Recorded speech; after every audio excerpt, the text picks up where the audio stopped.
إن الحمد لله الذي خلق الإنسان من نطفة.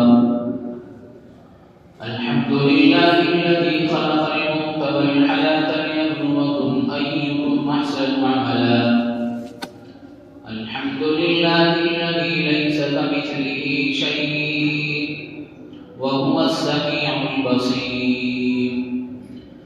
نحمده ونستعينه ونستغفره ونؤمن به ونتوكل عليه ونعوذ بالله من شرور أنفسنا ومن سيئات أعمالنا. من يهده الله فلا مضل له ومن يضلله فلا هادي له. ونشهد أن لا إله إلا الله وحده لا شريك له. ونشهد أن سيدنا وسندنا وحبيبنا وشفيعنا وسندنا ومرشدنا وهادينا ونبينا ورسولنا وأفضلنا ومتاعنا وحبيبنا ومكرمنا ومولانا محمدا عبده ورسوله لا رسول بعده ولا رسالة بعده لا نبي بعده ولا نبوة بعده. أرسله الله بالحق بشيرا ونذيرا وداعيا إلى الله بإذنه وسراجا منيرا. وصلى الله تعالى عليه وعلى آله وأصحابه وأزواجه وذرياته وأهل بيته أجمعين وسلم تسليما كثيرا. أما بعد فأعوذ بالله من الشيطان الرجيم. بسم الله الرحمن الرحيم. يا أيها الرسول بلغ ما أنزل إليك من ربك وإن لم تفعل فما بلغت رسالته والله يعصمك من الناس إن الله لا يهدي القوم الكافرين.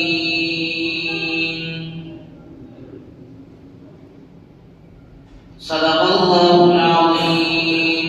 وقال النبي صلى الله تعالى عليه وسلم لا يؤمن أحدكم حتى أكون أحب إليه من والده وولده والناس أجمعين أو كما قال صلى الله عليه وسلم. سلام اس پر کہ جس نے بے کسوں کی دستگیری کی. سلام اس پر کہ جس نے فقیری میں بادشاہی کی. سلام اس پر کہ جس نے اسرار محبت سمجھائے. سلام اس پر جس نے زخم کھائے پھول برسائے.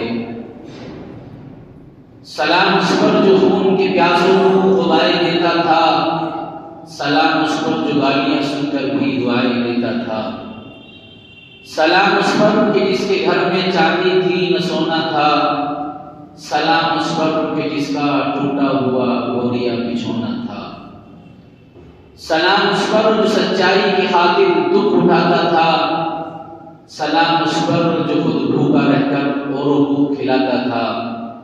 سلام اس پر کہ جس نے کھول دی مشکل اسیروں کی. سلام اس پر کہ جس نے کھول دی مشکل اسیروں کی. سلام اس پر کہ جس نے بھر دی جھولیاں فقیروں کی صلی اللہ علیہ وسلم. معزز حاضرین سامعین کرام، گزشتہ کئی جمعوں سے سیرت طیبہ کے عنوان پر گفتگو ہو رہی ہے اور ترتیب وار سیرت کے عنوان پر گفتگو کرنے کی ایک وجہ میں نے اس عنوان کو شروع کرنے سے پہلے ہی بتا دی تھی. اس کی وجہ یہ ہے کہ ہم جب سیرت طیبہ کے عنوان پر گفتگو سنتے ہیں یا پڑھتے ہیں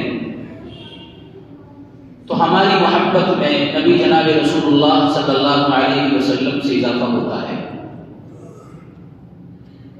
اور نبی کی سیرت کے لیے قرآن کریم بھرا پڑا ہے۔ اللہ تبارک و تعالیٰ نے جا بجا نبی پاک صلی اللہ علیہ وسلم کی تعریف فرمائی، کہیں کسی لفظ کے ذریعے سے فرمائی، کہیں کسی لفظ کے ذریعے سے فرمائی۔ اللہ جل شانہ نے اپنے پاک پیارے محبوب جناب رسول اللہ صلی اللہ علیہ وسلم کی مدح سرائی میں الفاظ قرآن کریم میں اتارے، کہیں والشمس والضحیٰ کہا، کہیں والضحیٰ کہا، کہیں یاسین طٰہٰ مزمل مدثر کہہ کر پکارا۔ وہ اللہ تبارک و تعالیٰ کے پیارے پاک محبوب ہیں جناب رسول اللہ صلی اللہ علیہ وسلم، اسی لیے اللہ تبارک و تعالیٰ نے قرآن کریم میں ان کی تعریف فرمائی۔ اور ہم پر رب کا بڑا فضل یہ ہے کہ ہمارے حصے میں کل کائنات کے نبی امام الانبیاء تاجدار مدینہ جو ساری کائنات کے نبی ہیں، اللہ نے وہ نبی ہمارے حصے میں دیا ہے کہ جس نبی کی ادا، جس نبی کے اقوال، جس نبی کے افعال اور اعمال اللہ نے محفوظ کر دیے، پیارے نبی جناب رسول اللہ صلی اللہ علیہ وسلم کی ادائیں اللہ کو بڑی پسند آئی۔ یہی تو وجہ ہے کہ نبی سے پہلے ایک کثیر جماعت انبیاء کرام علیہ الصلوۃ والسلام کی آئی، لیکن آخر کیا وجہ تھی کہ جناب رسول اللہ صلی اللہ علیہ وسلم کے دنیا میں آنے کے بعد اللہ نے یہی فیصلہ سنا دیا کہ اب اس نبی کے بعد کوئی نبی نہیں آئے گا۔ تو گویا کہ آئے سب سے بعد میں ہے، لیکن اللہ نے امام الانبیاء بنا کر اس بات کو بتا دیا امت کو کہ یہ آنے کی ترتیب تو ان کی بعد میں ہے، لیکن یہ سارے نبیوں کے امام اور سب سمجھے جائے کہ سب سے پہلے آئے۔ اللہ تبارک و تعالیٰ نے قرآن کریم میں اس کو صاف واضح طور پر ارشاد فرما دیا کہ یہ آخری نبی ہے، اس نبی کے بعد کوئی نبی دنیا میں نہیں آئے گا۔ اور پھر اللہ نے اس آخری نبی کی امت کی تعریف بھی اللہ نے قرآن کریم میں فرمائی، کنتم خیر امۃ اخرجت للناس تأمرون بالمعروف وتنہون عن المنکر۔ تو عزیزوں، یہ تو اللہ کا بڑا فضل اور اس کا کرم ہے ہمارے اوپر کہ ہم نے اللہ کے سامنے کوئی عرضی نہیں لگائی، کوئی درخواست نہیں دی۔ اللہ نے ہمارے حصے میں وہ نبی عطا کیا ہے کہ جس نبی کے نام لینے پر پیارے نبی صلی اللہ علیہ وسلم نے خود ہی ارشاد فرما دیا کہ آپ میرے اوپر ایک بار درود بھیجو، اللہ آپ کے پاس اور آپ کے اوپر 10 مرتبہ دو۔ اور قرآن نے کہہ دیا، اللہ نے صاف طور پر یا ایھا الذین آمنوا صلوا علیہ وسلموا تسلیما۔ اللہ فرماتا ہے کہ میں بھی اپنے پیارے پاک محبوب پر درود بھیجتا ہوں، آپ بھی بھیجو۔ اللہ خود حکم کر رہا ہے۔ اس سے بڑی فضیلت اور کیا ہو سکتی ہے کہ جس کے بارے میں اللہ خود حکم لگا رہا ہو کہ میں بھی اس کے اوپر درود بھیج رہا ہوں اور آپ بھی اس کے اوپر درود بھیجیے، یا ایھا الذین آمنوا صلوا علیہ وسلموا تسلیما۔ تو عزیزوں، اسی بنیاد پر ہم نے تاجدار مدینہ امام الانبیاء جناب رسول اللہ صلی اللہ علیہ وسلم کی ولادت سے قبر کے حالات جس میں واقعہ فیل نمایاں ہے، اس سے ہم نے اپنی گفتگو کا آغاز کیا، اور کئی جمعے مسلسل ہم سیرت طیبہ کے عنوان پر گفتگو کرتے ہوئے آ رہے ہیں۔ اس کی ایک بڑی وجہ یہ ہے کہ ہمیں نبی کی سیرت سے واقفیت کا ہونا ضروری ہے۔ ہمیں نبی کے آل و عیال اور نبی کے اہل و عیال اور نبی کی آل و اولاد اور نبی کا نسب نامہ اور نبی کا خاندان اور نبی کی تبلیغ کا انداز، نبی کی دعوت کا انداز، اس سے ہماری واقفیت بے انتہا ضروری ہے۔ کہیں ایسا نہ ہو کہ کوئی خیر ہمارے سامنے کھڑے ہو اور ہم سے نبی کی سیرت کے تعلق سے سوال کر لیں، اور ہم لفظ محمد اپنے سامنے لگانے کے باوجود بھی ہمیں اس بات کا علم نہ ہو کہ نبی کا نام کیا تھا یا نبی کے والد کا نام کیا تھا، نبی کی اولاد کتنی تھی اور نبی کی مکی زندگی کتنی رہی ہے اور مدینے میں اللہ کے نبی نے کتنی زندگی گزاری ہے۔ عزیزوں، اگر ہمیں یہ موٹی موٹی باتوں کا علم بھی نہ ہوا تو سمجھ لیجئے پھر ہم اسلام کے نام پر ایک داغ بنے ہوئے ہیں، اس لیے کہ ہمارا رہنما اور ہمارا رہبر وہی ہے۔ اور آپ دنیا کی تاریخ اور دنیا کی ہسٹری کو پڑھیے، آج بھی اگر دنیا میں جو سب سے بیسٹ اور سب سے بہترین 100 آدمیوں میں اگر کسی کا نمبر آتا ہے تو سب سے پہلا آج بھی تاریخ اس بات کو کہتی ہے وہ جناب رسول اللہ صلی اللہ علیہ وسلم ہے۔ یہ غیروں کی کتاب بھی بتا رہی ہے، یہ تو ایک بغض ہے، عداوت ہے، حسد ہے جو اللہ کے نبی علیہ السلام کے زمانے میں چلا تھا یہودیوں کے درمیان اور اسی طرح نصارہ کے درمیان، وہی ایک حسد اور جو ہے بغض چلا آ رہا ہے۔ ورنہ جانتی یہ بھی ہے کہ جناب رسول اللہ صلی اللہ علیہ وسلم سے سچا اور جناب رسول اللہ سے سب سے زیادہ امین اور سچا اس روئے زمین پر کوئی آدمی ہے ہی نہیں، اس بات کو جانتے ہیں، لیکن کبھی یہ ہے عزیزوں کہ ہم بھی اس میں آڑ بنے ہوئے ہیں۔ بہرحال ہم نے سیرت طیبہ کے عنوان کو شروع کیا تھا اور سیدنا صدیق اکبر رضی اللہ تعالیٰ عنہ اللہ کے نبی علیہ السلام کے سب سے پہلے مونس اور غمخوار بن کر نکل کر آئے تھے کہ جب اللہ کے نبی علیہ السلام نے پہاڑ کی چوٹی پر کھڑے ہو کر اعلان کیا تھا قولوا لا الہ الا اللہ تفلحوا، لوگوں ایک اللہ کو مانو، ایک اللہ کی عبادت کرو کامیاب ہو جاؤ گے، تو اپنے پرائے ہوئے خاندان والے دوسرے ہو گئے اور جو اپنے احباب کے دشمن بن کر سامنے آئے اور یوں کہا تبارک یا محمد لہذا جمعتنا، اے محمد تو نے ہمیں پہاڑ کی چوٹی پر اسی لیے بلایا تھا کہ ہم اپنے 360 خداؤں کو چھوڑ کر ایک اللہ کی عبادت کریں، محمد یہ نہیں ہو سکتا۔ اور جو کچھ کرنا تھا محمد کی اس بات کو سن کر محمد کی زبان پر ایک جملہ تھا قولوا لا الہ الا اللہ تفلحوا، اے لوگوں میری جان تو جا سکتی ہے اور میرا مال تو لٹ سکتا ہے، میرا خاندان پرایا ہو سکتا ہے، میرے رشتہ دار میرے دشمن بن سکتے ہیں، لیکن نبی کی زبان سے جملے کو نہیں ہٹایا جا سکتا قولوا لا الہ الا اللہ تفلحوا، لوگوں ایک اللہ کو مانو کامیاب ہو جاؤ۔ لوگوں نے تکالیف پہنچائی، پہاڑ کی چوٹی پر کھڑے ہو کر پتھر مارے اور اس نبی کے چہرے سے خون نکلا کہ جس چہرے کو اللہ نے معراج کی رات میں اپنے پاس بلایا تھا۔ سیدنا صدیق اکبر رضی اللہ تعالیٰ عنہ کھڑے ہو کر آئے اور کہا تقتلون رجلا یقول ربی اللہ، اے لوگوں محمد کا صرف یہی جرم ہے کہ وہ ایک اللہ کی عبادت کرنے کے لیے کہہ رہا ہے، ایک اللہ کی پوجا کرنے کے لیے کہتا ہے، آپ اسی جرم میں محمد کو تکلیف دے رہے ہو۔ آج سے محمد کا ساتھی، محمد کا غمخوار اور محمد کا مونس اور حمایتی آج سے یہ صدیق اکبر رضی اللہ تعالیٰ عنہ بھی ہے، محمد کے قریب آئے اور لوگوں سے یوں کہا اے لوگوں ابو بکر اپنی جان لٹا سکتا ہے لیکن محمد کی جان پر آج نہیں آنے دے گا۔ اور ہوا بھی یہی، محمد کا برا حال کیا مکے والوں نے اور مکے کی چودھریوں نے ابو بکر کو تکلیف پہنچائی، ابو بکر کا حال بے حال ہو گیا، لیکن ابو بکر کو کچھ نہیں دکھتا تھا۔ این محمد این محمد، ایک ہی زبان پر جملہ تھا۔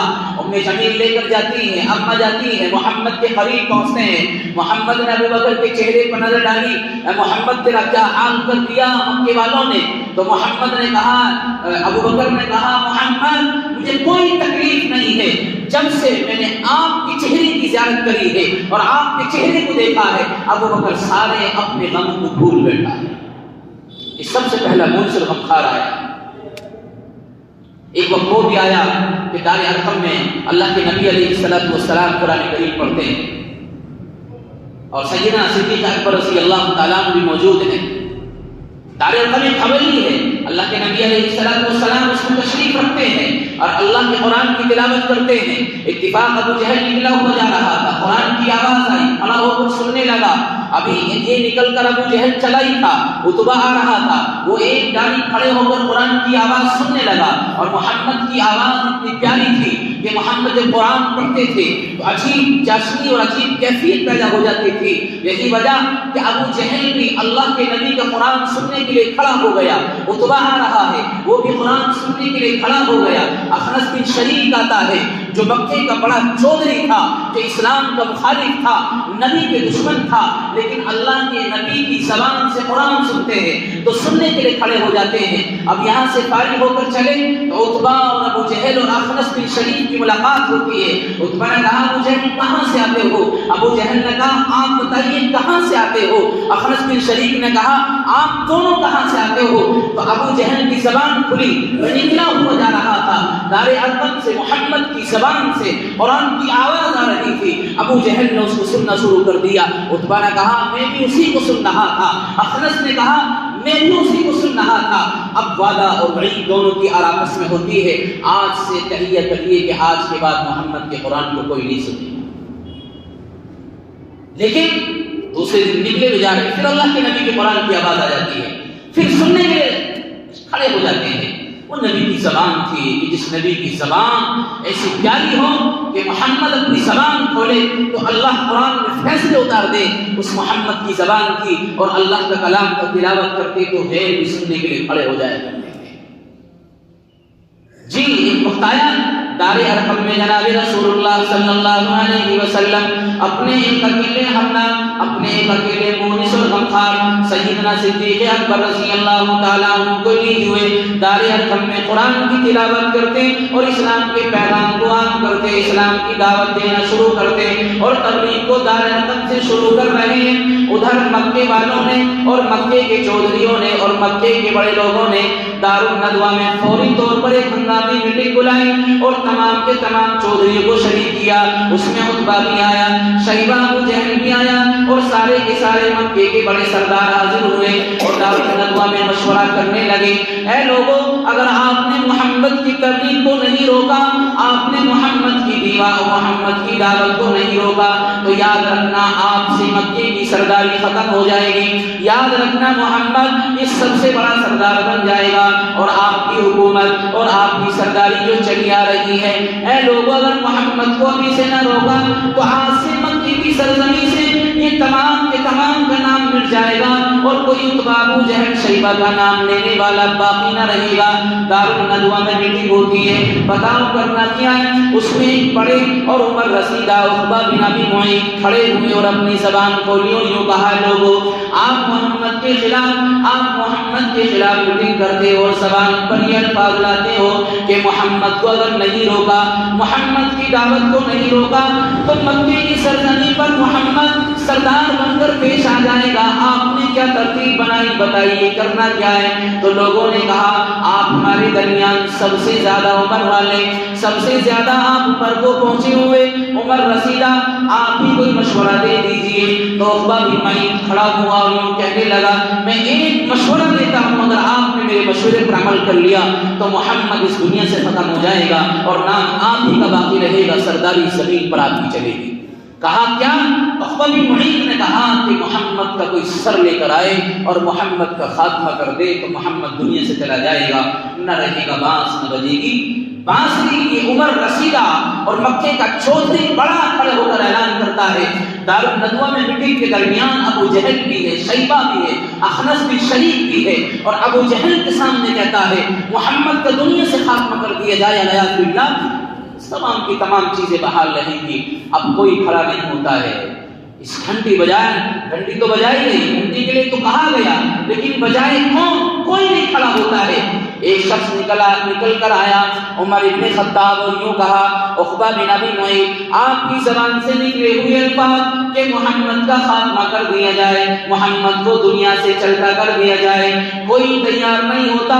نہ ابو جہل اپنی زبان کھول کر کچھ کہتا ہے اور نہ شیبہ کچھ کہہ رہا ہے، نہ عتبہ، اخنس بن شریک کوئی اپنی زبان نہیں کھول رہا. لیکن اس کام کے لیے عمر ابن خطاب تیار ہوتا ہے اور اپنی میان سے تلوار نکالی اور عقبہ بن معیط کے سامنے تلوار نکال کر یوں کہا، آپ مجھے اجازت دیجیے اور محمد کا پتہ بتائیے. عمر کی یہ تلوار ہوگی اور محمد کا سر ہوگا. اب یہاں سے عمر ابن خطاب، جو ابھی تک فقط عمر ابن خطاب تھے، مجلس میں اور دار الندوہ کی میٹنگ میں یہ کہتے ہیں کوئی محمد کا سر نہیں لائے گا، کوئی جواب نہیں دیتا ہے. یہ عمر ابن خطاب کھڑا ہوتا ہے اور محمد کا سر اپنے ہاتھ میں لا کر دیتا ہے. اس روئے زمین کو محمد جو دعوت دے رہا ہے، محمد جو ایک خدا کی دعوت دیتا ہے، اس کا خاتمہ کر دیا جائے گا، ہماری سرداری باقی رہے گی. عمر ابن خطاب بڑے جلالی آدمی تھے اور ان کا ڈنکا بجتا تھا. اس مکے کی سرزمین پر اپنے میان سے تلوار نکالی اور ہاتھ میں لیا عمر ابن خطاب چل دیے راستے میں، ابھی تھوڑا سفر کیا، اندر تلاش کرتے ہوئے جا رہے، اینا محمد اینا محمد، کوئی صاحب پوچھتا عمر کیا ہوا، محمد کے بارے میں کیا سوچتے ہو؟ تو عمر نے کہا مجھے محمد کا پتہ بتائیے، چہرہ سرخ ہے اور چہرے پر اور اپنے ماتھے پر شکن لگی ہوئی ہے، اور عمر ابن خطاب سے برداشت نہیں ہو رہا، اپنی میان سے تلوار نکالے ہوئے محمد کو تلاش کرنے کے لیے جا رہے ہیں۔ راستے میں ایک صاحب ابو نعیم سے ملاقات ہوئی، ابو نعیم نے کہا محمد عمر کہاں جا رہے ہو، کیا ارادہ ہے؟ تو عمر نے کہا کچھ نہیں، صرف اپنی اس تلوار سے محمد کا سر لا کر دیتا ہوں۔ دارالندوا میں میٹنگ ہوئی، ابو جہل عتبہ شیبہ کو اپنا منہ دکھانا ہے اور میں وعدہ کر کے آیا ہوں کہ محمد کا سر لے کر آؤں گا۔ ابو نعیم کہتے ہیں آپ بہت اچھی بات کہ محمد کا سر لینے کے لیے جاتے ہو، لیکن میری ایک بات سن لو۔ کہا کیا؟ تو ابو نعیم نے کہا عمر آپ محمد کا سر بعد میں لینے جانا، پہلے اپنے بہنوئی کی اور بہن کی خبر لیجئے۔ مجھے معلوم ہوا ہے کہ آپ کی بہن فاطمہ بنت خطاب وہ ایمان میں داخل ہو گئی ہے اور اسلام قبول کر لیا ہے، اس کا سر بعد میں لانا، پہلے اپنی بہن کے پاس پہنچ جائے۔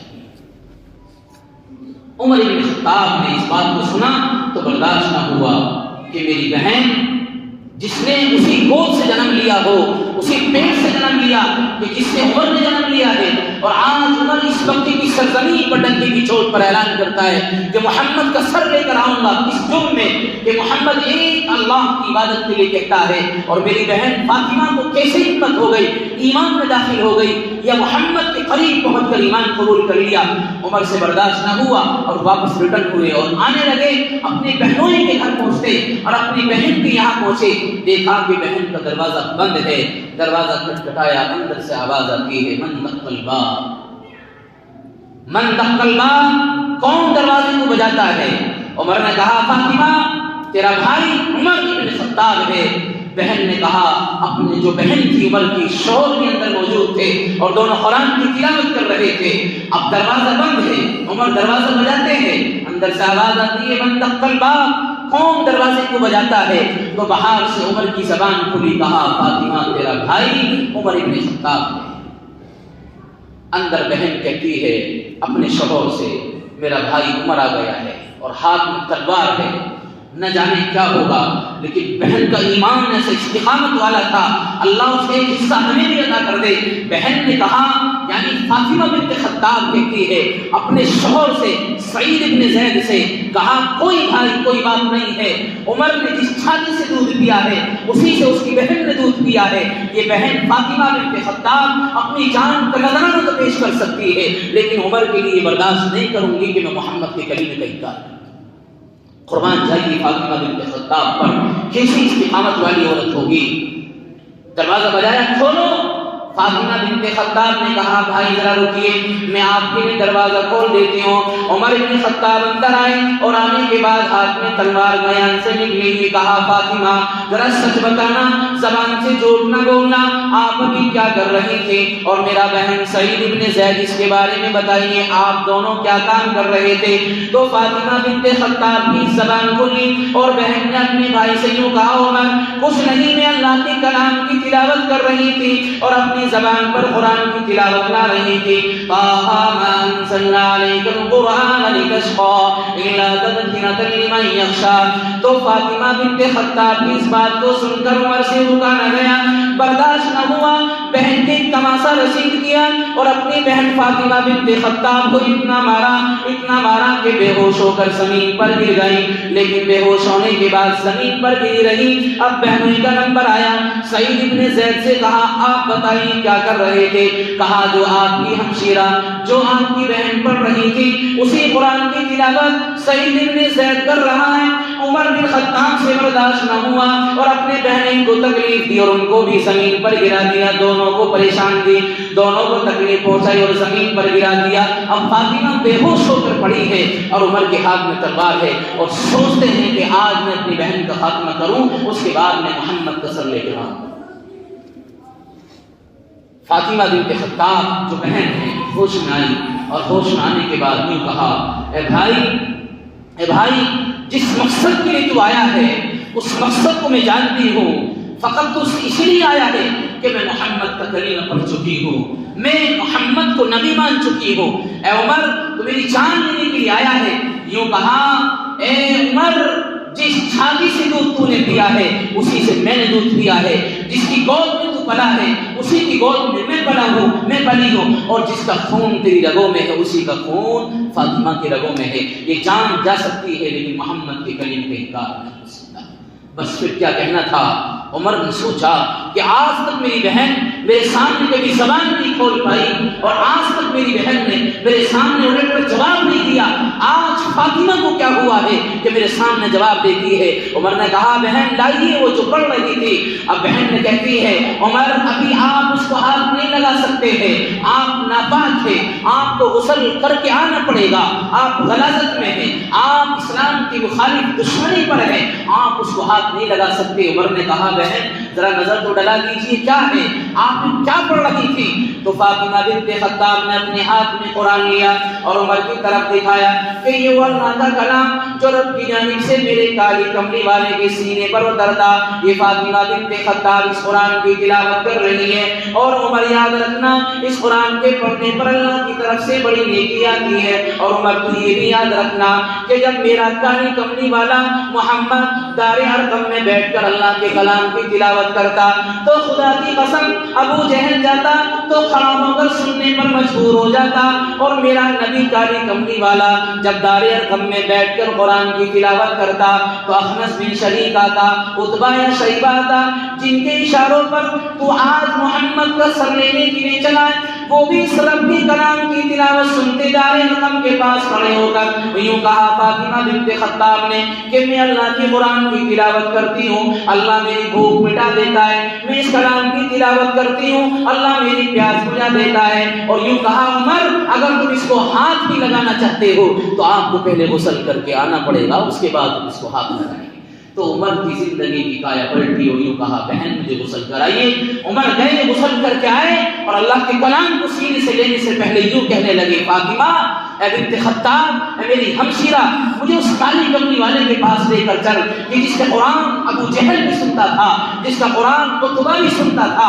تو فاطمہ بنت خطاب کہنے لگی میرے بھائی میں نہیں جا سکتی، لہٰذا میں اپنے شوہر سعید بن زید کو بھیجتی ہوں، اور اپنے شوہر کو کہا آپ لے جائیے اب اللہ کے نبی علیہ الصلوۃ والسلام کے پاس دار ارقم کی طرف محمد کو عمر کو لے جایا جا رہا ہے۔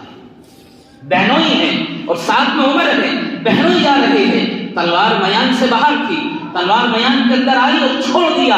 اب شوہر یعنی ان کے بہنوئی عمر کے لے کر جاتے ہیں عمر کو دار ارقم کی طرف۔ اب دار ارقم کے جب قریب پہنچے دروازہ بند ہے، اندر حمزہ سیدنا حضرت حمزہ رضی اللہ تعالیٰ عنہ بھی موجود ہیں، اور چند اور ایک صحابی جو ایمان میں داخل ہو گئے تھے وہ موجود ہیں۔ کسی نے اندر سے کہا سامنے سے کالی کملی والے عمر آ رہا ہے، عمر آ رہا ہے۔ عمر کا ڈنکا بجتا تھا اس لیے زمین پر، مکے کی سرزمین پر، کہ عمر کی ایسا جلال تھا کہ عمر سے بہت لوگ کانپتے تھے۔ تو صحابی کہتے ہیں محمد عمر آ رہا ہے، ارادے کا پتہ نہیں کیوں آ رہا ہے۔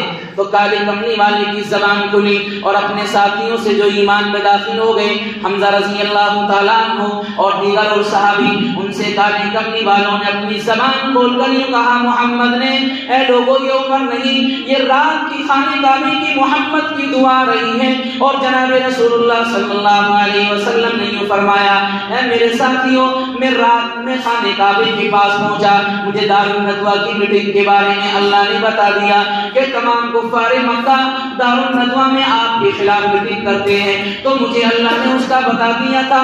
میں خانہ کعبہ کے پاس پہنچا اور رات میں نے اللہ سے دعا کری اللہم اعز الاسلام باحب الرجلین بعمر بن خطاب او بعمر بن ہشام۔ اللہ کالی کملی والے نے فرمایا اس صحابی یہ عمر نہیں، یہ محمد کالی کملی والے کی رات کی خانہ کعبہ کی دعا آج اللہ میرے پاس بھیج رہا ہے۔ میں نے رات اللہ سے دعا کری تھی مولا اگر اسلام کو عزت دینا چاہتا ہے، اللہ اگر اسلام کو عزت بخشنا چاہتا ہے تو اسلام کی جھولی میں عمر بن خطاب کو ڈال دے، یا اسلام کی جھولی میں عمر بن ہشام کو ڈال دے، تو مجھے رب پر یقین ہے کہ خانہ کعبہ میں بیٹھ کر جو اللہ سے دعا کری اللہ نے اس دعا کو رد نہیں کرا۔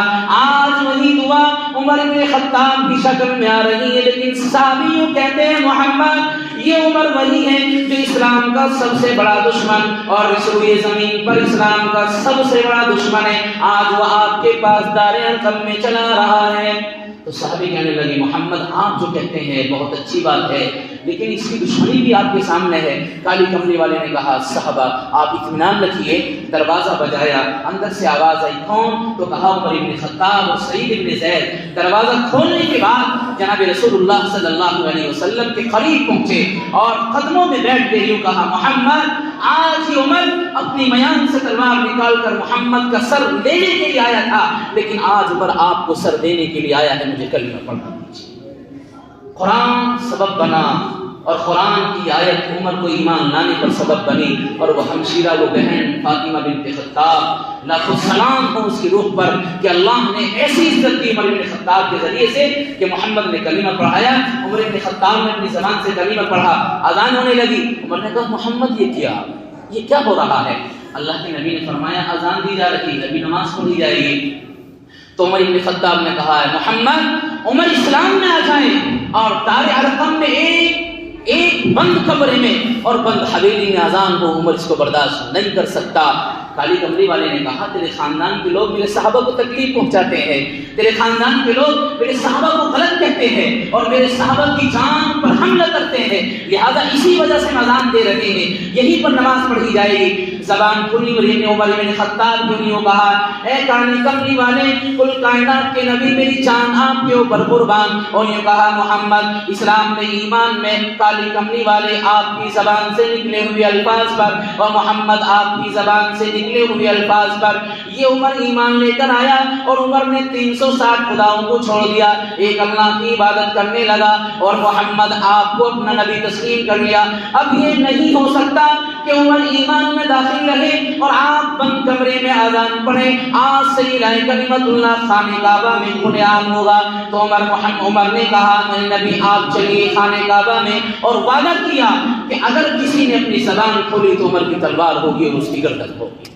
اللہ نے ایسی عزت دی عمر بن خطاب رضی اللہ تعالیٰ عنہ کے ذریعے سے، ایسے ایک اکیلے صحابی ہیں جو اللہ نے سب سے زیادہ اسلام کو عزت دی ہے، تو عمر بن خطاب کی زبان کی برکت سے دی ہے۔ یہ کہا اب محمد ایمان میں داخل عمر ہو چکا ہے، اب یہ برداشت نہیں ہو سکتا، آپ چھپ کر یہ کلمہ پڑھیں گے، آپ چھپ کر اذان دیں گے، چھپ کر کوئی کام نہیں ہوگا، اب یہ الہ کلمت اللہ، اب اذان اور نماز خانہ کعبہ میں ہوگی۔ اگر میرا خاندان کا یا میرا بھائی بھی قریب آتا ہے اور وہ آ کر کوئی اوبجیکشن اٹھاتا ہے تو عمر کی تلوار اس کی گردن ہوگی۔ اللہ نے ایسی عزتیں دی خطاب رضی اللہ تعالیٰ عنہ کے ذریعے سے۔ یہ تبلیغ کا دور چل رہا ہے، اسلام کا دور چل رہا ہے، جہاں تبلیغ شروع میں پھیل رہی ہے، اللہ نے اس تبلیغ کے ذریعے سے کیسے کیسے لوگوں کو ایمان میں داخل کرایا ہے۔ کاش اگر اللہ کی نازل نہ کرتے یا ایھا الرسول بلغ ما انزل الیک من ربک وان لم تفعل فما بلغت رسالتہ، جو نبی سے کہا تھا محمد آپ کو لوگوں کو اللہ کی پہچان کرانی ہے، آپ لوگوں کا تعلق اللہ سے کرائیں گے، اور نبی یاد رکھنا آپ پر پریشانی آئے گی، فاران کی چوٹی پر کھڑے ہوں گے تو یہ ابو جہل عتبہ اور شیبہ آپ کے چہرے پر پتھر ماریں گے، آپ مکے کی زمین اور گلیوں میں گھومیں گے تو اوباش قسم کے لوگ آپ کے اوپر برا و بھلا کہیں گے، آپ کو گالیاں بھی دیں گے، آپ پر تھوکیں گے بھی، اور آپ کو غلط طریقے سے استعمال کریں گے، لیکن محمد واللہ یعصمک من الناس، رب نے وعدہ کر لیا محمد ان سب سے بچانا میری ذمہ داری ہے۔ اس تبلیغ کے ذریعے سے اللہ نے کہاں سے کہاں دین ایمان پہنچایا۔ آج بھی ہمارے معاشرے میں اور آج بھی ہمارے پاس ہم یہ دین پہنچا ہے تو اسی تبلیغ کے ذریعے سے، اسی دین اسی دعوت کے ذریعے سے پہنچا ہے۔ لیکن آج اگر کوئی اپنی بے ہوشی کے عالم میں آنے کے بعد تبلیغ کے اوپر انگلی اٹھائے اور تبلیغ کو برا بھلا کہیں، اور برا بھلا نہیں، اندازہ لگائیے وہ اپنی زبان سے کیا الفاظ استعمال کرتے ہیں، کبھی دہشت گرد کہا جا رہا ہے، اور کبھی تبلیغ والوں کو غلط کہا جا رہا ہے، کبھی ان کو کہا جاتا ہے شرک کر رہے ہیں۔ وہ اپنی زبان سے الفاظ کہہ رہا ہے، وہ اپنی زبان سے کہہ رہا ہے، دوسرے کے اشارے پر کہتا ہے، دوسرے کے اشارے پر اپنی زبان کھول رہا ہے، اس کو خود مختاری نہیں ہے۔ اگر کوئی تبلیغ کے اوپر انگلی اٹھا رہا ہے تو سوچنا چاہیے وہ قرآن پر انگلی اٹھا رہا ہے۔ اگر کوئی تبلیغ کو برا کہتا ہے تو اللہ کے کلام کو برا کہتا ہے۔ قرآن بھرا پڑا ہے تبلیغ کے لیے، قرآن میں جا بجا اللہ حکم دیتا ہے یا ایھا الرسول بلغ ما انزل الیک من ربک وان لم تفعل فما بلغت رسالتہ۔ کہیں رب یہ کہتا ہے کنتم خیر امہ اخرجت للناس تأمرون بالمعروف وتنہون عن المنکر۔ رب کی اتنی آیت قرآن میں موجود ہے جہاں سے تبلیغ کا ثبوت ملتا ہو، جہاں سے دین کی دعوت کا ثبوت ملتا ہو۔ اور آپ سوچیے عزیزو، جب سے اللہ نے اسلام کو عروج پر پہنچایا اس جگہ پر کہ جہاں ہم اور آپ نہیں پہنچ سکتے، اللہ نے اسلام کی برکت سے دین پہنچایا ہے، اللہ نے اسلام کی برکت سے ایمان پہنچایا ہے۔ جی زمین کی نہ کوئی خشک زمین کا حصہ بچا ہے، نہ کوئی تری کا حصہ بچا ہے، اللہ نے اس جگہ پر پہنچایا ہے جہاں جانوروں کے علاوہ کوئی نظر نہیں آتا ہے، لیکن اللہ نے اس تبلیغ کے کام کو وہاں تک بھی پہنچایا ہے۔ اور آج اس کے اوپر انگلی اٹھائی جائیں تو عزیزو ہم یہ درخواست کرتے ہیں اگر کوئی یہ فیصلہ کر رہا ہے تو بے ہوشی کی عالم میں کر رہا ہے، ہوش میں نہیں ہے۔ جس دن ہوش میں آ جائے گا اس دن اللہ کے کلام کی صورت اور آیتوں کو پڑھے گا اور یقین کرے گا کہ اسلام کے اوپر نہ کبھی بینڈ لگا ہے اور نہ لگے گا اور نہ قیامت کی صبح تک لگ سکتا ہے۔ اس کا نہج، اس کا طرز، اس کا طریقہ وہ ہے جو صحابہ رضی اللہ عنہ اجمعین کا، کہ انہوں نے اپنی جان اپنی مال کو نہ دیکھا۔ آج کیا کر رہے ہیں؟ یہ بھی تو یہی کرتے ہیں کہ نہ جان کی پرواہ ہے، نہ مال کی پرواہ ہے، نہ کھانے کے دوسرے پر جاتے ہیں۔ اپنا کھانا ہے، اپنا پیسہ ہے، اپنا مال ہے، اپنی جان ہے، ساری چیزوں کو لے کر نکل جاتے ہیں اور سال ہر سال پیدل چل رہے ہیں۔ کوئی سواری کا انتظام نہیں ہوتا ہے۔ کس کام کے لیے؟ جو نبی نے فاران کی چوٹی پر کھڑے ہو کر کہا تھا قولوا لا الہ الا اللہ تفلحوا، اور جو نبی نے آخری میں مینا کے میدان میں اونٹنے پر سوار ہو کر یوں کہا تھا اے لوگو آج سے تمہاری ذمہ داری ہے اس پیغام کو دوسروں تک پہنچانے کی جو یہاں موجود ہے، ان تک میں نے پہنچایا ہے، اس کے بعد آپ پہنچائیں گے۔ وہی ترتیب، وہی تبلیغ آج چل رہی ہے اور انشاءاللہ صبح قیامت تک باقی رہے گی۔ اللہ تعالیٰ عمل کی توفیق عطا